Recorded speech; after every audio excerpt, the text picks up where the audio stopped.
ఆర్థిక ఇబ్బందులున్నా మత్స్యకారులకు ఇచ్చిన మాటను నిలబెట్టుకుంటూ కూటమి ప్రభుత్వం రెండో ఏడాది కూడా వేట నిషేధ సమయంలో ఇచ్చే ఆర్థిక వృత్తిని విడుదల చేసిందని ఏపీ ఉప ముఖ్యమంత్రి పవన్ కళ్యాణ్ అన్నారు. చిత్తూరు జిల్లా కుప్పం శ్రీ ప్రసన్న తిరుపతి గంగమాంబ జాతరలో ముఖ్యమంత్రి చంద్రబాబు కుటుంబ సమేతంగా పాల్గొన్నారు. పౌర సేవలను మరింత సులభతరం చేస్తూ మీ సేవా సంస్థ మరో అడుగు ముందుకేసింది. జీహెచ్ఎంసీకి సంబంధించిన 9 సేవలను వాట్సాప్, మీ సేవ, చాట్బాట్ ద్వారా అందుబాటులోకి తెచ్చింది. కేంద్ర మంత్రి మనోహర్ లాల్ ఖట్టర్తో భేటీ అయిన కిషన్ రెడ్డి హైదరాబాద్ మెట్రో రెండో దశ విస్తరణకు కేంద్రం సూత్రప్రాయంగా అంగీకరించేందుకు సిద్ధంగా ఉందని వెల్లడించారు. ఆన్లైన్లో మెడిసిన్ అమ్మకాలను వ్యతిరేకిస్తూ ఫార్మసీ వ్యాపార సంఘాల పిలుపు మేరకు ఇవాళ దేశవ్యాప్తంగా ఔషధ దుకాణాల బంద్ విజయవంతంగా కొనసాగుతోంది.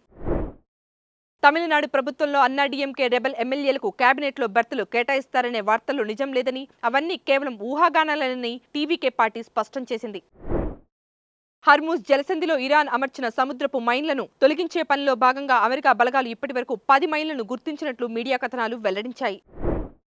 విదేశీ సంపన్న పెట్టుబడిదారులను ఆకర్షించేందుకు గాను కనీసం 5 మిలియన్ పౌండ్ల పెట్టుబడితో 3 ఏళ్ల నివాస హోదా కల్పించేలా బ్రిటన్ ప్రభుత్వం సరికొత్త ఇన్వైట్ ఓన్లీ ఇన్వెస్టర్ వీసాను తీసుకొచ్చే యోచనలో ఉన్నట్లు వార్తలు వస్తున్నాయి.